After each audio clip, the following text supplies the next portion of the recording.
en caso de necesidad inmediata, y ahora mismo comprensiblemente eso ha tenido un lugar en Kursk y sus alrededores. De esta manera, lo que afirmó el portavoz del Consejo de Seguridad Nacional de Estados Unidos es que Washington cambió las directrices y en días recientes Ucrania realizó ataques con misiles balísticos de largo alcance estadounidenses contra el sector del territorio de Rusia internacionalmente reconocido, así como sucedió con los misiles británicos.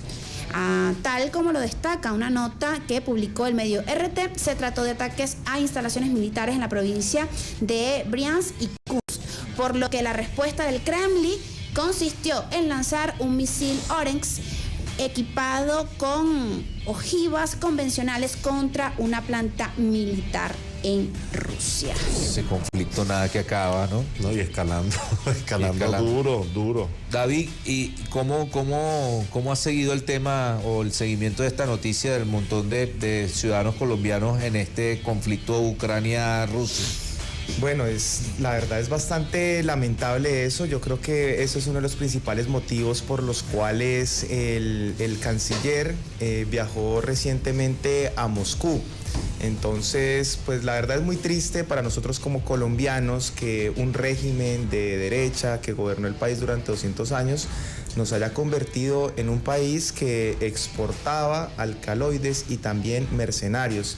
Recordemos también que mercenarios colombianos fueron quienes acabaron con la vida del expresidente de Haití, por ejemplo. También, si no estoy mal, también estuvieron detrás de lo de Villavicencio, el candidato presidencial en Ecuador. Y bueno, y ahorita están participando justamente de un conflicto, y nosotros por eso es que estamos trabajando en Colombia, para que Colombia ya no sea un país que exporta literalmente muerte, sino que exporte vida, y por eso es que nosotros se llama Colombia Potencia Mundial de la Vida. Entonces, no queremos más esas improntas de guerra, esas improntas de narcotráfico, sino queremos es que ser pues lo que somos nosotros, un país biodiverso, un país lleno de agua, un país lleno de recursos naturales, de gente alegre, chévere. Eso es lo que queremos nosotros.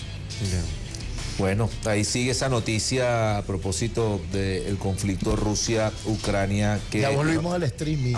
Bien. Mira, pero no sé si vieron anoche los canales de Telegram, estaban llenos de videos porque Hezbollah hizo un gran bombardeo no, de cohetes y misiles. Un contraataque. En toda Israel, muchas ambulancias llegaron y cayeron los cohetes y misiles en zonas militares, en espacios militares. Y bueno, ayer estuvo todas las ciudades en alerta con alarma. Y bueno, ya lamentablemente no tenemos a Bashar hoy para que nos contara qué fue lo que pasó allá. Todo detalle lo que pasó, pero sí salieron muchísimos videos al respecto.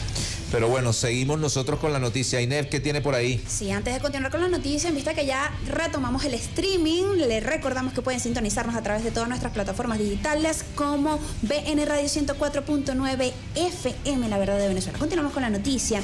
En materia internacional, alertan de un posible alto al fuego en Israel en Líbano. Según el portal de Telesur, el presidente del legislativo libanés, Navid Berri, manifestó que su país tiene motivos para tener esperanza sobre un alto al fuego, pero nada es seguro con Netanyahu. El vicepresidente del Parlamento del Líbano, Elías Bou-Saab, refirió este lunes la posibilidad de que inicie la implementación de una tregua de 60 días para poner fin a los combates entre Israel y el movimiento de resistencia libanesa Hezbollah. Sí mismo. Bueno, seguimos nosotros con el análisis, con la noticia. Aquí sale una noticia en Hispan TV.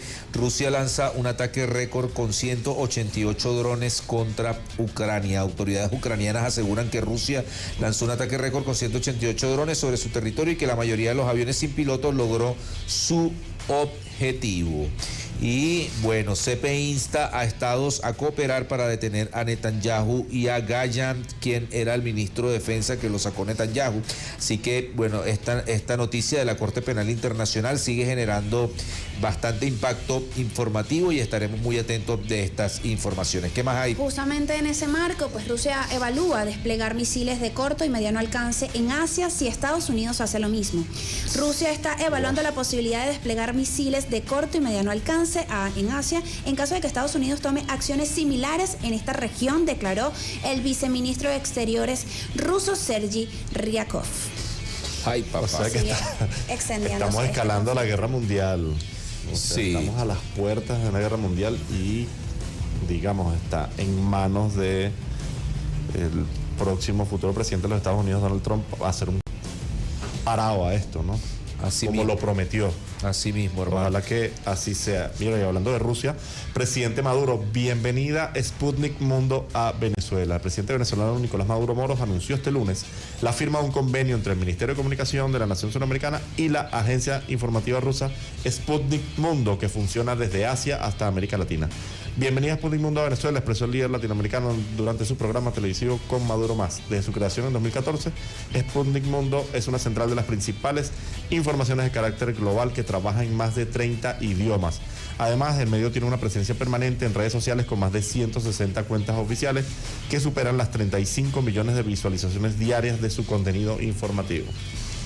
Así es, y bueno, en vista que ya volvimos con nuestro streaming, creo que ya tenemos a un corresponsal, nuestro corresponsal. No, todavía no está listo. No, Todavía no no. Ok, entonces, continuando con las noticias, ¿no? En materia internacional, Ucrania ataca las cercanías de la central nuclear de Sarapos. Las Fuerzas Armadas de Ucrania lanzaron varios ataques en contra de la ciudad de Energodar y el territorio adyacente de la central de Sarapos. En las últimas 24 horas, informa este martes el Ministerio de Defensa ruso. El organismo militar detalló que el sistema de defensa antiaérea destruyó 2 drones y uno más fue suprimido por medios de guerra electrónica. Como consecuencia de los ataques, no se registraron víctimas, pero aún un edificio administrativo resultó dañados. 8:15 de la mañana, mi gente, vamos a un corte y ya volvemos con más Ni tan calvo ni con 2 pelucas.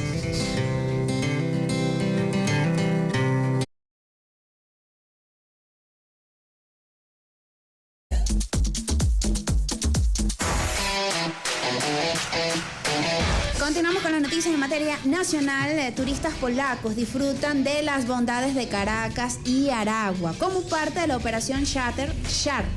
Polonia-Venezuela, implementada por el presidente Nicolás Maduro. Turistas polacos hicieron un recorrido este domingo por el Centro Histórico Patrimonial de Caracas y Aragua. La información fue compartida por la ministra para el Turismo, Leticia Gómez, quien a través de un mensaje y video en red social de Instagram destacó el fortalecimiento del turismo en el país. El recorrido inició en una parada en la cumbre de Choroní, donde disfrutaron de sus impresionantes paisajes. Luego continuaron hacia el pueblo de Choroní, donde disfrutaron de sus bellezas naturales e históricas, así como la degustación de chocolates y papelón, rubros preferidos por los turistas. ¿Quién fuera polaco para ir para Choroní? Quien fuera polaco. Tengo más de un año que no voy para Choroní. Yo no me imagino a esos polacos encontrándose en una rumba allá en tambores. Margarita con los rusos. ¿Será que tambor y hay, guarapita. Pero ven ¿será acá, que hay pero- algún problema entre los rusos y polacos? Sí, no se pueden juntar. No se pueden juntar. Los polacos van Pero para no por donde los para rusos, Choroní. no por los rusos, porque ayer sí estaba viendo un tuit que se hizo viral de un ruso. Decía, ¿por qué Occidente odia? O sea, Rusia no odia al Occidente, pero todo Occidente odia a Rusia. ¿Por qué? Los rusos no odiamos al Occidente. Así Y mismo. eso es lo que está pasando, y eso pasa cuando se juntan con los polacos. O sea, los polacos a veces se molestan cuando ven un ruso por ahí y la cosa se prende, entonces no los mezclan. Así mismo. No, y cuando tú vas a Rusia, hay un montón de restaurantes ucranianos y no pasa absolutamente No pasa nada. A diferencia de Ucrania, que si hay algo ruso, si ya andas con un libro de Dostoyevsky o de León Tolstoy, te caen a golpe. Claro. ¿Tú no te puedes ir acuerdas preso. que hasta por ahí cuando empezó esto de la rusofobia, prohibieron en un restaurante y que no venderemos más ensalada rusa? ¿No te acuerdas de eso? Eso es en España, que es como un plato La muy, gente loca, vale. muy clásico. Pero mira, de la los comida polacos, ¿para dónde van? árabe. Pa Choroní, Sí. No, estuvieron en Choroní. en Cepe. Claro, Chuao, Tengo todo ganas de ir eso. para Cepa, hermano. Así mismo, miren, nuestra brújula informativa se mueve inmediatamente hacia Italia. Vamos a ver qué nos encontramos el día de hoy y qué noticias hay por allá en Italia con Aimón Espinola. Saludos, Aimón, ¿cómo estás? Buen día. Y ahora Venezuela News se mueve a Italia. Buen día, Aimón, ¿cómo estás? Bienvenido a tu primer programa acá en Venezuela por Venezuela News Radio. Gracias, pero soy un seguidor del programa y me siento en casa. Así mismo, Gracias, hermano. bienvenido. Así Bienvenido. mismo. Bueno, cuéntanos las noticias más importantes desde Italia. Bueno, en realidad, escuchando lo de que estaban hablando, son algunos temas, son retomados por la consecuencia que tuvieron aquí en Italia también. El primero tiene que ver con Venezuela, de acuerdo a las declaraciones que dio Edmundo González desde Madrid, que se declara listo para la toma de posesión el 10 de enero. Entonces estaría dispuesto a volver a Venezuela y hasta con la moral para quedar preso. Entonces él cabe destacar la diferencia que quiere guardar con el caso de Guaidó, por el hecho que él fue elegido como presidente en interín, mientras que al Edmundo González, según él, lo votaron millones de venezolanos. La repercusión que tuvo aquí en Italia fue tanto del gobierno, que sigue con declaraciones en apoyo a la oposición venezolana, como recientemente en su viaje a Argentina hizo la primera ministra Giorgia Meloni, pero también con una reacción de la prensa de derecha que presiona al gobierno a tomar postura más contundente, porque efectivamente, más allá de declaraciones de apoyo y a la oposición y al reconocimiento de Edmundo González, formalmente el gobierno italiano nunca ha reconocido el resultado electoral a favor de la oposición. Simplemente se ha limitado en no reconocer el resultado, auspiciando mayor claridad en los resultados electorales. Así que la prensa de derecha está apelándose a un mayor valentía, mayor coraje de parte de la primera ministra para que sea más contundente su postura en contra del presidente Maduro. Esta es la primera noticia que tiene que ver con Venezuela. Y seguiría también con asuntos internacionales que tienen consecuencia y son temas que justamente estaban tocando ustedes, que tienen que ver con el cambio de escenario de la guerra en el corazón de Europa, porque Londres y París están evaluando envío de tropas en Ucrania. Esto debido al hecho que se están dando cuenta que frente al cambio de escenario, Europa no estaría en condición debido al ampliamiento del conflicto, de sustentar un enfrentamiento directo con Rusia por más de 2 o 3 meses. Así que los gobiernos de Inglaterra y de Francia están evaluando cambiar los modelos de reclutamiento para el ejército, mientras que el gobierno italiano, por boca del viceprimer ministro Antonio Tajani, el líder de uno de los 3 partidos de la coalición de gobierno, heredero de Berlusconi, declara que Italia no enviará soldados a Ucrania por el momento. Seguirán limitándose, apoyando con envío de armas y a pesar de las contradicciones internas al país que este apoyo está generando. Les recuerdo que recientemente se invirtieron más de 30.000 millones en armas para Ucrania, y al mismo tiempo, por otro lado, se ha recordado el gasto social de más de 25.000 millones de euros. Así que la condición y el apoyo interno al país no es fácil debido justamente a esta polémica y a las contradicciones que generan dentro del país. Siguiendo la noticia, sigue alimentando polémicas la gran marcha que hubo el pasado sábado 23. Sábado 23, una marcha organizada por la Asociación de Mujeres, No Una Menos, alimentó mucho el debate sobre la violencia de género, en contra del cual se manifestaban alrededor de 200.000 personas en el corazón de Roma. Esta gran marcha generó un amplio debate, no solamente porque se dio en el Día Internacional en contra de la violencia de la violencia en contra de la mujer, sino también porque fue la ocasión de evaluar algunos números que surgen, que emergen de la situación muy difícil, sobre todo en el caso de violencia en contra de la mujer y del feminicidio, como se llaman en el caso extremo de producir víctimas. Esto ha producido polémicas justamente porque hasta la primera ministra Giorgia Meloni quiso cabalgar esta ola de protesta, lamentando y instrumentalizando este argumento, atribuyendo la responsabilidad de la gravedad de la situación por el fenómeno migratorio. O sea, según ella, son los migrantes que empeoran la situación también aquí en Italia, olvidándose que se han reducido muchos los delitos producidos por la población inmigrata y sobre todo por el hecho que más del 90% de la violencia en contra de las mujeres son producidas dentro de las casas, dentro de las familias, por los mismos italianos. Así que el tema se presta a la polémica y no creo que se cerrará pronto. De hecho, todas las asociaciones que han formado parte de esta gran marcha se reivindican su independencia de cualquier movimiento político, sobre todo de los partidos, y aprovechan de la circunstancia para lamentar la condición en que padecen las mujeres aquí en Italia. Finalmente hay una noticia que tiene que ver con el Vaticano también. Hay una noticia que relacionada al encuentro que hubo recientemente por los 40 años del Tratado de Paz y Amistad entre Argentina y Chile. El Papa hizo un llamado al necesario diálogo por la paz, sin el cual la humanidad fracasaría, como es evidente en el caso de Ucrania y de Palestina. Este llamado está principalmente dirigido a los jóvenes que están llamados a escuchar, a entender y a buscar maneras de solucionar los conflictos de manera no violenta. Y la última noticia tiene que ver con la situación económica de Italia, que sigue empeorando debido a todo el escenario europeo, por supuesto, al tema de la guerra, pero también a una concentración de riquezas cada vez distribuida siempre de manera siempre peor.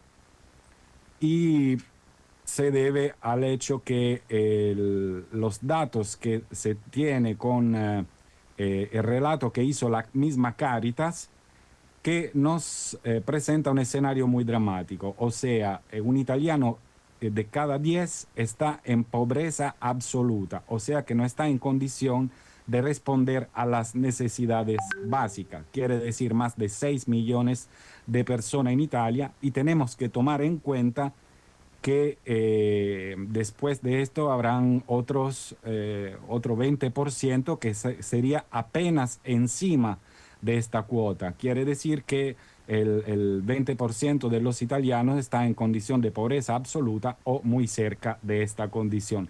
Esto produjo hasta situaciones como se ha dado el caso de ayer en la provincia de Sicilia, Siracusa, lamentada por la misma Cáritas, que sufrió el robo de pan en un horno. O sea, 2 veces fueron atacados en 24 horas para que grupos de italianos robaran el pan del horno. Esto, bueno, le hace entender cuál es la situación en Italia. Estas eran las noticias. Un saludo.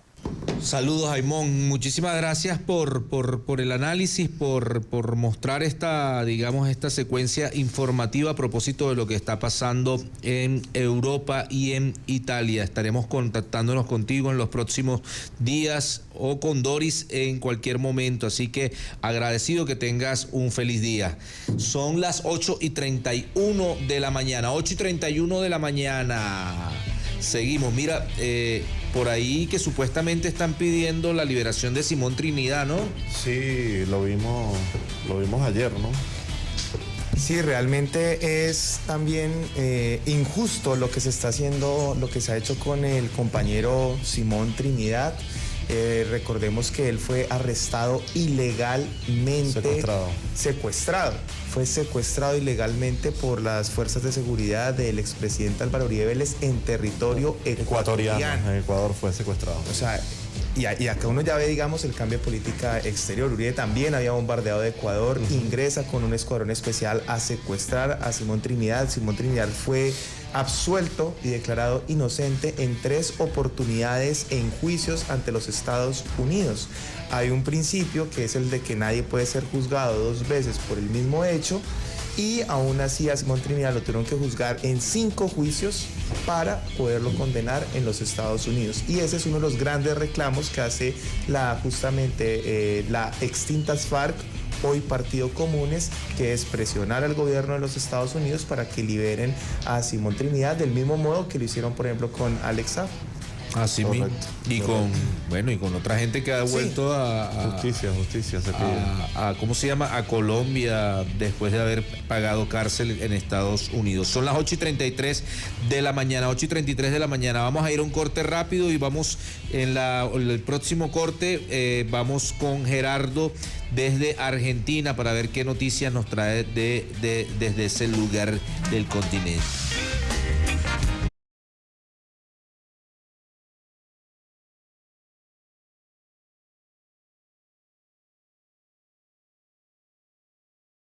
Seguimos. Oye, hay buena musiquita. Estamos escuchando los Cafres. Sí, de hermano, Argentina. los Cafres de Argentina. Porque ¿será que vamos a Argentina ahorita en este momento? Nuestra brújula informativa se mueve inmediatamente hacia Argentina. Vamos a ver qué hay por allá. Y ahora Venezuela News se mueve a Argentina. Bueno, seguimos nosotros acá en 104.9 FM. El señor Gerardo Salkowicz. ¿Cómo está, hermano? ¿Cómo le va? Cuéntenos, ¿qué tenemos por allá? ¿Cómo le va, hermanito? Me pareció escucharlo hablar en argentino. en argentino, pero de Córdoba. ¿Viste? Estábamos oyendo a los Cafres, por eso se nos quedó el acento ahí pegado. Se nos quedó el acentillo. ¿Cómo estás, hermano? Buen día. Buen día, cuéntanos por allá qué noticias tienes.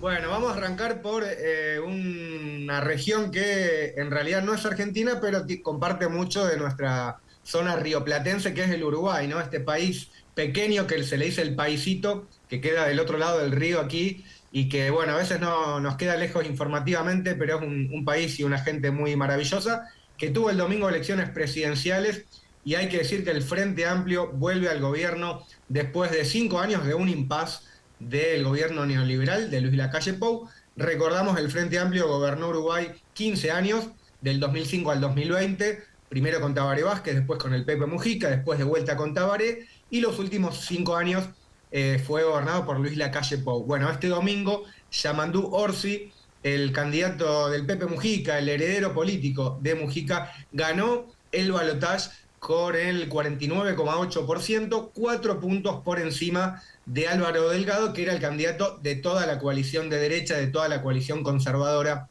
del Uruguay, que no pudo reelegir. Entonces, bueno, tenemos nuevo gobierno progresista en Uruguay, cambia el signo político del gobierno y se suma un gobierno más progresista o de izquierda, como cada quien le diga, a este mapa latinoamericano. Yamandú Orsi, que tiene quizás un perfil más pragmático, él se autodefine como un progresista moderado y todo el tiempo está llamando al diálogo, esa es su principal palabra, así que si quieren, y si lo tenemos por ahí, escuchamos unos segunditos de Yamandú Orsi este domingo en su discurso triunfal, después de haber ganado el balotaje presidencial en el Uruguay. Voy a ser el presidente que convoque una y otra vez al diálogo nacional para encontrar las mejores soluciones. Voy a ser el presidente que construya una sociedad más integrada, donde además, a pesar incluso de las diferencias, jamás nadie podrá quedarse atrás. A partir de mañana vamos a trabajar mucho, vamos a laburar muchísimo todos los días y no aflojar jamás para la construcción del Uruguay que nos merecemos. Bueno, ahí Yamandú Orsi, decía, presidente electo ahora del Uruguay, tiene 57 años, nació en el campo, en un paraje rural. A los 5 años se mudó a Canelones, que es el segundo departamento más grande del país, y después ya en la adolescencia empezó a participar en el movimiento estudiantil y ya así después en el Frente Amplio fue profesor de historia también y viene siendo intendente del departamento de Canelones, el segundo más grande, decía, del Uruguay, 2 veces consecutivas, así con ese currículum, si se quiere, llega al gobierno del Uruguay, que decía nuevamente vuelve el Frente Amplio después de 5 años de un gobierno neoliberal y se abren muchos desafíos, ¿no? Tanto a lo local en el Uruguay como en el plano también de América Latina. Así mismo, bueno, estamos esperando, digamos, buenas noticias para la izquierda, porque entonces hay una conseja en las redes sociales de que la derecha está tomando todos los espacios. Ajá. Y aquí vemos que el Frente Amplio vuelve al power, vuelve al poder, y esperemos que esto fortalezca, digamos, diversos espacios de integración regional, como el caso de Mercosur, que vimos allá Macron que visitó al señor Milei para que la Unión Europea no suscribiera ningún acuerdo con el Mercosur. Bueno, el Mercosur va a ser el tema clave la semana que viene, ¿no? En esa cumbre que va a haber en Montevideo y donde Orsi va a ser invitado incluso. Así que ahí se va a ver un poco, con la presencia de Milei, que ya están confirmada, cómo va a ser esa relación. Esa es la gran pregunta y también el gran desafío que va a tener Yamandú Orsi a nivel regional. Tiene al peor vecino que le podría haber tocado. Pero bueno, Yamandú Orsi tiene un perfil, decía, más dialoguista, más pragmático, más moderado. Algunos incluso lo calificaban como Tibiorsi, ¿no? Haciendo un poco este juego de palabras entre tibio y su apellido. Así que va a intentar de las mejores maneras tener buen vínculo con Milei, aunque sabemos que Milei no le gusta tener buen vínculo con casi nadie que no sea Trump o Israel, ¿no? Y desde el domingo que ganó Yamandú Orsi, Milei no le mandó ningún saludo, ninguna felicitación, a pesar de que Milei está todo el día con el telefonito tuiteando y retuiteando. Solamente se limitó a retuitear un mensaje muy corto de la Cancillería, pero no le dio ningún mensaje directo, como le había hecho, por ejemplo, con Donald Trump, ¿no? Donde le mandó videos, mensajes, alabanzas y demás. Así que veremos cómo va a ser ese vínculo, muy importante, porque decía, son 2 países vecinos que tienen mucha conexión, tenemos un río de por medio y muchos puentes con gente que va y viene constantemente, quizás como Venezuela, Colombia, para hacer un paralelismo. Así que veremos cómo se porta Milei con Yamandú Orsi y qué va a pasar en esa cumbre del Mercosur, que también va a dar mucho que hablar. Pero por ahora Milei parece no querer tener muchos amigos en la región. Si el señor Yamandú Orsi quiere que lo salude, que se ponga una cara de Silvestre Stallone o alguno de esos actores que en estos días yo vi muy excitado a el señor Milei, porque lo saludó un actor hollywoodense y andaba, me reconoció el señor, sí. Supo quién era yo. Me tenía que pellizcar. Estoy en un sueño. Estoy en un sueño. No. Tiene esos comportamientos a veces como un niño fanático y que no puede salir de ese lugar y no se da cuenta que hoy ya está de presidente, aunque todavía nos cueste creerlo. Bueno, otro que del lado de Milei que estuvo tuiteando cosas raras en relación a Yamandú Orsi es un funcionario que es secretario de Políticas Universitarias, que empezó a retuitear cosas agresivas contra Yamandú Orsi y el Frente Amplio, y en un tuit puso Merco-URSS, que se viene el Merco-URSS, ¿no? Ahora con Yamandú Orsi, obviamente en alusión a la Unión Soviética. Vieron que los libertarios, los de ultraderecha, por lo menos por estos lados, todo lo que no son ellos son comunistas. Ven el fantasma del comunismo por todos lados, y la Unión Soviética ya, a pesar de que hace varias décadas que no existe más, bueno, esta gente del gobierno argentino sigue pensando en esa retórica fantasmagórica, y este tipo le puso Merco-URSS a lo que se viene por lo menos en el cono sur a nivel regional.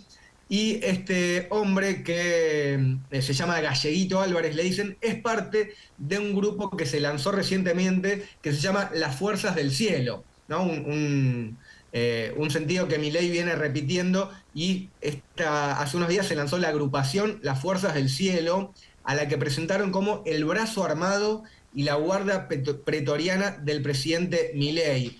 La verdad que fue un acto que generó mucha preocupación, porque con mucha retórica que hacía acordar al fascismo, ¿no? De del siglo pasado, se lanzó esta agrupación que se llama, decía, las Fuerzas del Cielo, que se presentaron nada más ni nada menos como el brazo armado de Javier Milei. Si les parece, escuchamos y compartimos el testimonio de cuando presentaron ese video. Allí un señor que se llama Daniel Parisini, que es uno de los principales tuiteros de Javier Milei, que le dicen el Gordo Dan. Bueno, el Gordo Dan fue el principal orador y de esta manera lanzaban esta agrupación, esta guardia pretoriana del presidente Milei.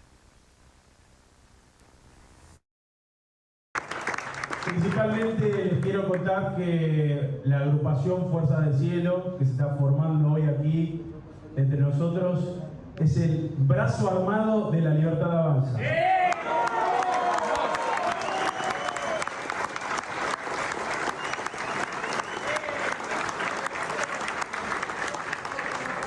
Es la guardia pretoriana del presidente Javier Milei.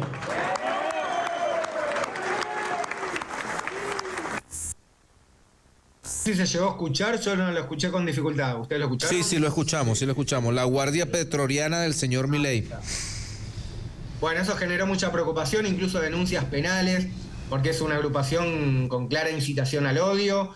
Se lo denunció penalmente por intimidación pública, incitación a la violencia colectiva y de persecución a los que ellos consideran enemigos de este proyecto, de su proyecto político. Así que bueno, mucha preocupación en el lanzamiento de esta agrupación, las Fuerzas del Cielo, que como escuchaban recién se presenta como el brazo armado de Javier Milei y hace acordar a las peores épocas donde había esos grupos paraestatales o paramilitares haciendo también el trabajo sucio que por ahí las fuerzas de seguridad no pueden hacer abiertamente.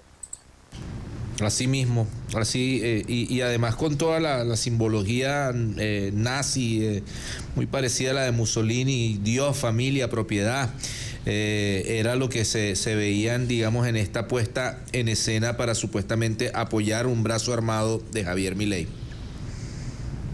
Bueno, y para ir yendo a las últimas noticias, esto de que se lanza esta agrupación y este avance de discursos de odio y la batalla cultural que ellos vinieron a dar en la Argentina y en el mundo, la ultraderecha contra todo lo que no tiene que ver con sus valores reaccionarios y conservadores, uno de los planos tiene que ver con las mujeres, con el feminismo y el ataque contra todas las políticas de género. Como comentaba el compañero de Italia, ayer fue el Día Internacional contra la Violencia hacia las Mujeres, seguramente allí también han tenido actividades en todo el mundo. Bueno, ayer fue la primera marcha del 25 de noviembre, el Día contra la Violencia hacia las Mujeres, de la presidencia de Javier Milei. Hubo una marcha muy grande y sobre todo se denunció el desmantelamiento de las políticas de género a nivel nacional, una marcha que advirtió este desmantelamiento con despidos, con cierres de organismos como el Ministerio de las Mujeres, que dejó de existir con el gobierno de Milei, el INADI, que era el Instituto contra la Discriminación, que dejó de existir en el gobierno de Milei, la línea 144, que era una línea telefónica donde las mujeres podían denunciar violencia y situaciones, también fue desmantelada, y distintos programas. Así que si les parece, también compartimos un testimonio ahí de algunas de las mujeres que estuvieron movilizadas en el día de ayer, en el Día Internacional contra la Violencia hacia las Mujeres.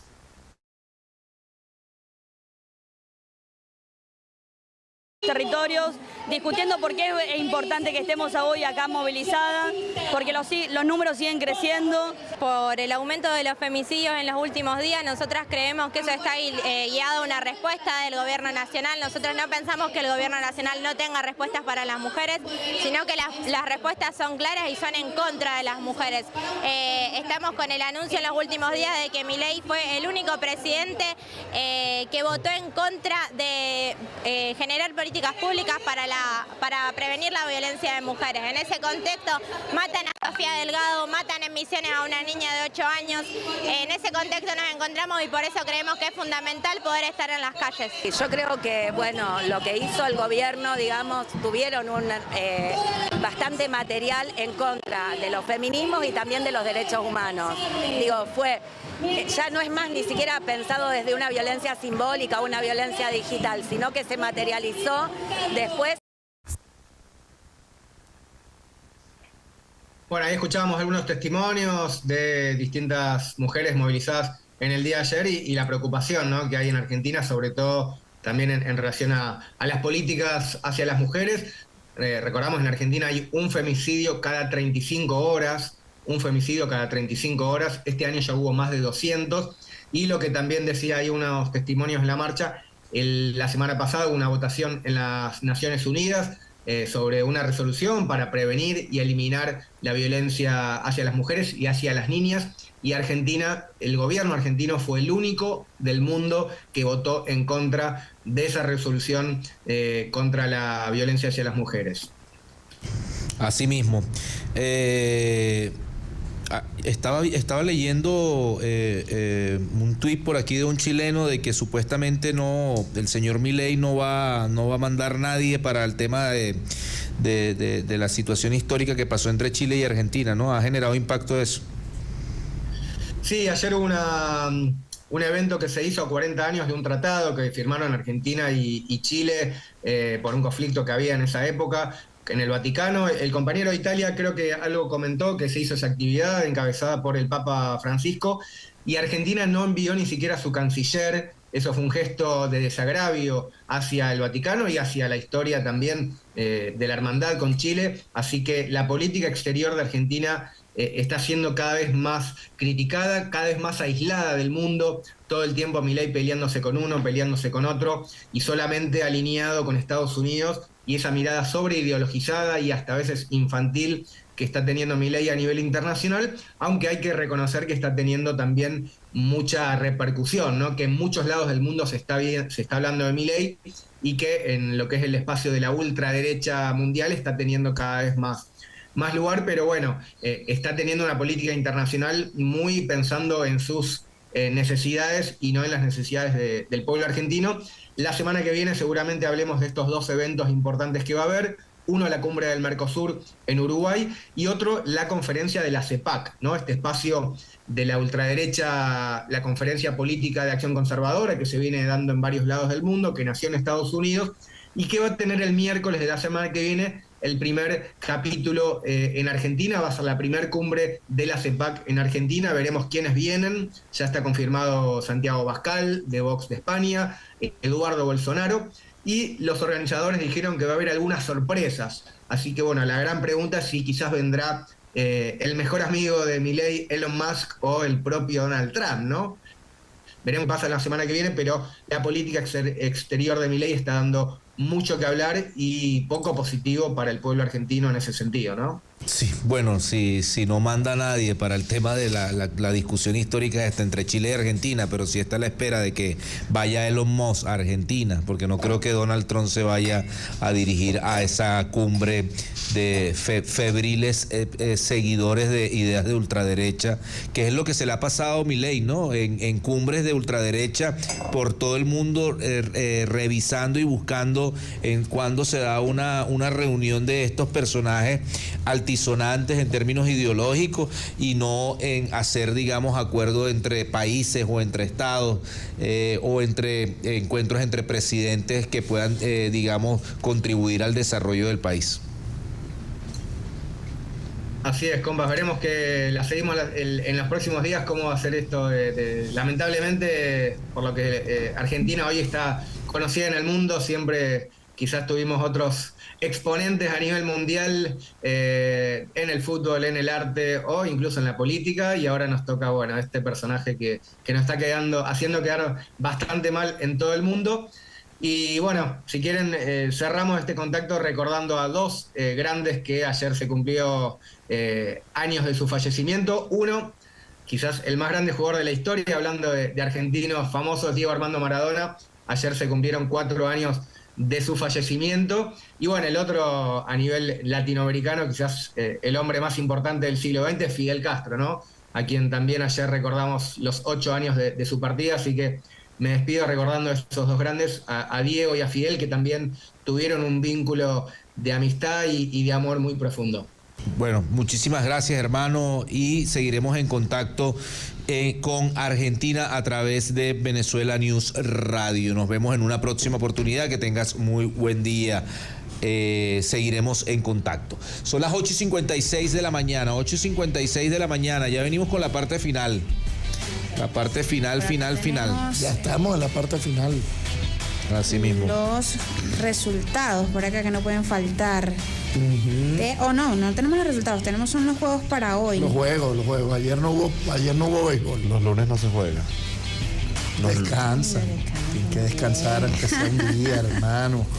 Hay que descansar. Mira, los juegos para el día de hoy en Maracaibo, los Tigres de Aragua se enfrentan a las Águilas del Zulia. Esto de las 5 de la tarde, eso debe estar malo.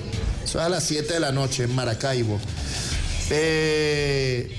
Los Bravos de Margarita visitan Valencia para enfrentar a los Navegantes del Magallanes. Los Caribes de Anzoátegui visitan el Monumental aquí en Caracas para enfrentar a los Leones del Caracas, y los Tiburones de La Guaira visitan a los Cardenales de Lara. Miren, estén muy pendientes por ahí de todas nuestras plataformas, porque nuestra periodista especialista en deportes, Tiffany Cornejo, ya está en Perú.